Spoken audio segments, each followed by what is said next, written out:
जोंनि बुहुरबिलि डेभेलपमेन्ट ससाइटिया सिन्था खालामदों जे जोंनि साफ्रोमबो मेम्बारफ्रा जे माखासे सिन्थाधारनि गेजेरजों बे एरियाखौ लानानै जों सानदों।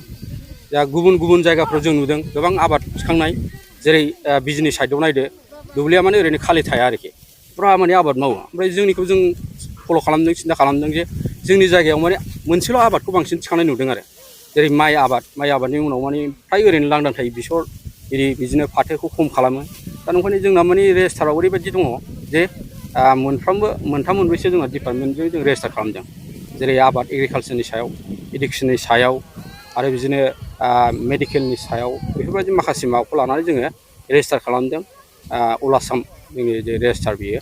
दा ओंखायनो जोङो जोंनिफ्राय जोंनि बुहुरबिल डेभेलपमेन्ट ससाइटिनिफ्राय माबा मोनसे जोङो एसे देखायनो होननानै जोङो बे हाबाफारिखौ लादों। जोङो बेसरखौ जोङो बै जागायनाय समनिफ्राय जोङो फोनानै दिनै माने मोनदों, जे फुनाय हाबाफारि लादों। ओमफ्राय जों सानदों जे बेखौ माने जोङो हाजिरा एरि होनानै होनो हायो जोङो गोसो जाबा, खिन्थु जोङो सानदों जोंनि मेम्बारफ्रानो जोङो जिहेथु माने बेखौ मोनसे एरियाखौ लानानै सिन्था खालामदों, बेनिखायनो जाहाथे एरियानि मानसिफ्रा नुयो, नुलांनानै जोंनिखौ माने फल' खालामो, दस्राफ्राबो जाहाथे बे आबाद मावनानै गावनि जेनाखि थाखा खामायनायनि बिथिं बेखौ माने एसे माबानो हायो, आबादनिफ्रायबो जे थाखा मोनो, मावनानै जे मोनो, माने सिन्था खालामदोंमोन मानसिफ्रा बे जायगायाव बेसरखौ जाया होननानै आरो। दा बै फोनाय समनिफ्रायनो जों खोनाबाय थादों बे जायगायाव सोर बेसर फोदों, माथो बिराद मोजां जादों, बेबायदि आरो।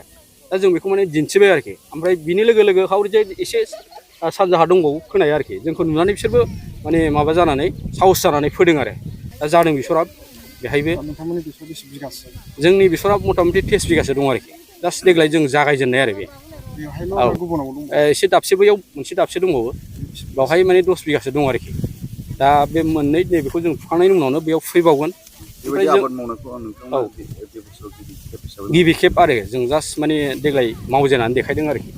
दा जा मानसिफ्रा रायज्लायदों बेनि गेजेरजों बेखौ जायो माथो बिसरा फोजायो, जोंनो हाया ओरैनो थानाय नङा होनबा, माबा मोनसे एसे उन्नति जागोन, थाखा फैसा माबा खालामनो हागोन होननानै मानसिफ्रा जाने जोंखौ बुंदों आरो। दा औ, जौगानाया फैगोन बेखौ सानदों आरो।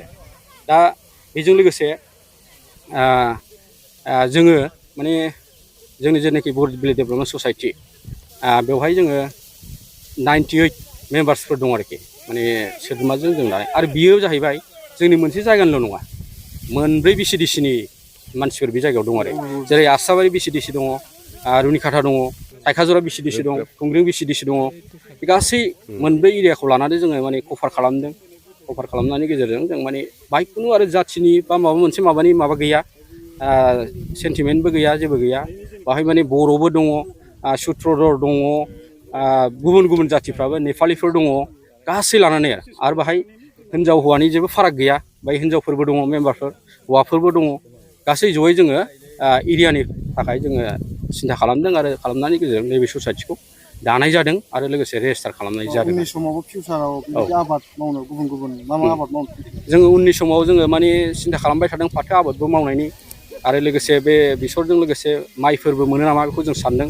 मानो होनोबा ससाइटिना जोंना बर्थमान माने बे रोखोमनि हा गैथ'वा, ओंखायनो जों जुदि सुबिदा मोनोब्ला अबेबा जायगायाव सोरबा होयोब्ला, जोंनो सुबिदा होयोब्ला ससाइटिनो, जों जेखि आबादानो जाया माने मावनायनि जों माने प्लान लादों आरोखि। एसे गोबाव जागोन ससाइटिया मथा मथि बोसोरसे जाबाय आरोखि। सरकारनि मेगनाव गोग्लैनो सरकारनि मेगनाव मथा मथि एसे गोलैबाय, खिन्थु बांसिना गोलैजोबाखै। जों नैबेखौ जेलानाखि बेसरा फुरा बिसोर बारखांहां जाबाय, ओमफ्राय एग्रिकालसारनिफ्राय सासे अफिसारा फैदों, फिल्ड अफिसारना बे साराबो नायफैदों, जों जयैनो नायलायदों, मोजां जादों होनना। ओमफ्राय जोङो देग्लाय माने एसे खाबदाब जादों आरो फार्स्ट जागायनाय हिसाबै, जों सरकारनिफ्राय जेबो सुबिदा मोनथ'वाखै। जोङो माने बेसर जोलै बेखौबो जों मोनबोआखै, लोगोसे माने हासारखौ एसे खबर लाहैदोंमोन जोङो, ओमफ्राय बेखौबो एसे लेट जानायखाय जों मोनबोनाय जायाखै। अब्लाबो जोंनि जेनाखि दंखायो थाखा एसे, बेजोंनो जोङो खरस खालामनानै गारनानै बे हाबाफारिखौ मावनाय जादों आरो बे ससाइटि दानायनि मेइन उद्देश्यआ जाहैबाय मा, जों बेखौ रेजिस्ट्रेसन खालामनायाव 10टा पइन्ट्सफोर दङ। बे जाहैबाय जोंना ससियेल इक'नमि बे थाबाय, इडुकेसन सेक्टर थाबाय, आर्ट एन्ड कालचार, बेबायदिनो जोङो 10टा पइन्टखौ लानानै बे ससाइटिखौ दादों। आरो बे दाखांनायनि उनाव जोङो मोनसे रेजिस्ट्रेसन खालामबाय, आरो बे रेजिस्ट्रेसना 1 इयार दिनैसिम जाबाय। दा बेखौ दानायनि मेइन उद्देश्यआ जाहैबाय मा, जों बोरैबा ज' थानो हायो, थांखिया बे आरोखि।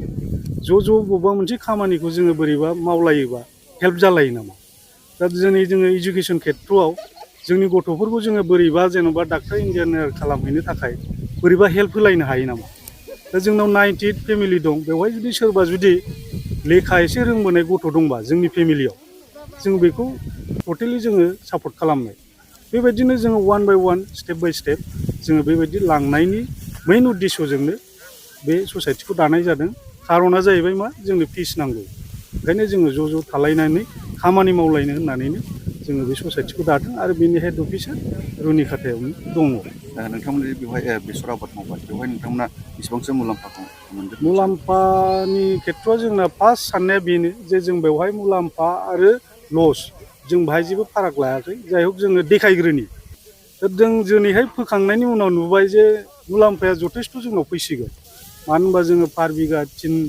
मन करिया जोङो मोननो थांगासिनो दङ जुदि जोङो 30 मनब्ला 30 बिगाब्ला होनबा नोङो 3 जों इन्टु खालामोबा जों 66 मन जोङो बेसर मोनसिगोन जोंनाव थांदों 50,000सो जोङो खरसा जाबाय आरोखि बेखौ फोनायाव दा जोङो बिनि गेजेरजों जों सरकारखौबो खावलायगोन जोंनो थारमाने एकदम ट्रेक्टर नांथारगौ ट्रेक्टरनि मेइन प्रयजना जाहैबाय मा जोंनि फेमिलियाव जिहेथु 98 दङ जोंनाव गोबांथार माने सोरनावबा 10 बिगा 5 बिगा हाफोर दङ आरोखि बैफोरखौ जोङो बोरैबा बे ट्रेक्टरनि गेजेरजों न'खर हेल्प होलायनो हायो नैबे बुस्थुखौ जोङो सानदों आरो एसे उनाव जोङो बिनि प्रसेसफोरखौ जों खालामनांगौ बिनायनि जेनाखि प्रसेस जों बेखौ खालामनांगौ दिनैनि दिनाव नुनो मोनो जे आबाद मावनाय जोंनि ओनसोलाव बहुद खम जाबाय आबाद मावनानैबो जिउ खांनो हायो बा मोनसे जौगानाय लाबोनो हायो होननानै बिराद मोजां सोंथि बेयो आरो बे प्रसेसखौ लानानैनो जों बे ससाइटिखौ दानाय जादों मानोना जोंनि ओनसोलाव थारमाने एग्रिकालसार होननाय बुस्थुआ ओरैबायदि माने मानसिफ्रा खामानि मावनो बानाय जों नुदों